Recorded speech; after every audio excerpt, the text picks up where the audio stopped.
right. How's everyone progressing? We're halfway through, so it was good to get some guys back. We had a few guys banged up and starting to get the progress you want to see in certain players, but it's been good. You know, you're seeing progress across the board. Have you, has anyone from the quarterbacks group started to, eke out a little bit more of an edge on the others? No. Okay.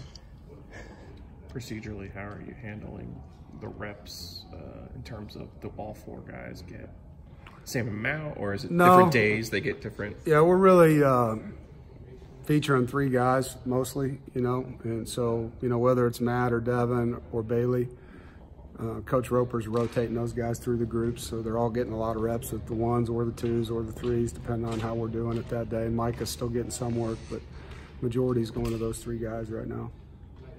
For a guy like Kerry, who last year obviously came in after 3 games, for him to know that he's able to start the season this year and go through spring camp knowing that, what has his role been so far, and how has he looked so far in spring camp? Well, I just think, first of all, he's in a lot more comfortable place. He's trying to learn a new system and meet new people. Knowing he can't play is hard mentally, and so there's none of that uneasiness. He's just comfortable. He comes to work. He's a quiet guy by nature, so you don't really see a change in him that way, but I know he just comes out here and works hard every day, and you appreciate that. He's very consistent.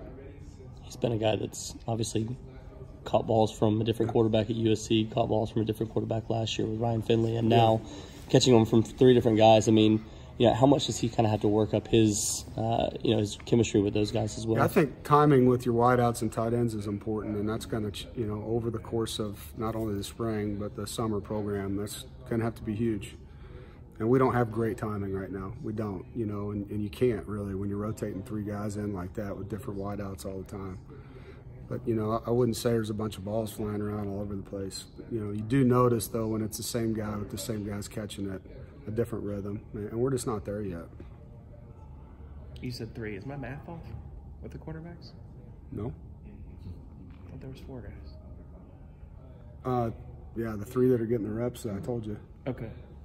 Yeah, Ty Evans, the freshman's not getting reps with the 1s or 2s right now. So a lot of those guys' reps are like one-on-ones and Indy and, inside drill, things like that. But the 11-on-11 stuff, you're seeing the 3 older guys get the reps, yeah. Last time we saw Coach McDonald, we had asked him about how the whole play calling process and how the whole setup works. He was pretty adamant, though, that there was one person who was in charge, and that was you. Does that jive with how you see this operation working in terms of? Well, I think when the money's down, who's in charge? Yeah, I mean, him and Dez are working together. Dez calls the offense for the most part, but George has segments of the field and situations that are responsible to him, and 3rd down and red zone are kind of those areas. But you do get in the flow sometimes. Dez is rolling, he's going to say keep going, But as we that's break, because Dez is upstairs, basically. Yeah, and he can see it exactly. But we talked during the game. Even when Eli was here, he would be asking, because George was our 3rd down guy, even with Eli, and he'd be saying, "What do you want on this 3rd down?" So there's communication taking place, and you hear that from the play caller to the O-line coach at times too. Like, hey, what run do you like? So it's a real group effort, but. Dez is the one that kind of triggers it, and then he's using George in those certain areas of expertise that he takes charge of. Are there any young guys on either side of the ball that have been standing out so far? Are you talking true freshmen when you say young? We got a lot of young guys. Anybody that's just standing out to you? I mean, in general, true freshmen, redshirt, sophomores, anybody like that? There's a lot of them. I mean, to be honest, I think probably Zonovan Knight of the true freshman class has put together the best body of work so far. He's really done a nice job. He's very calm, very explosive guy, doesn't get rattled.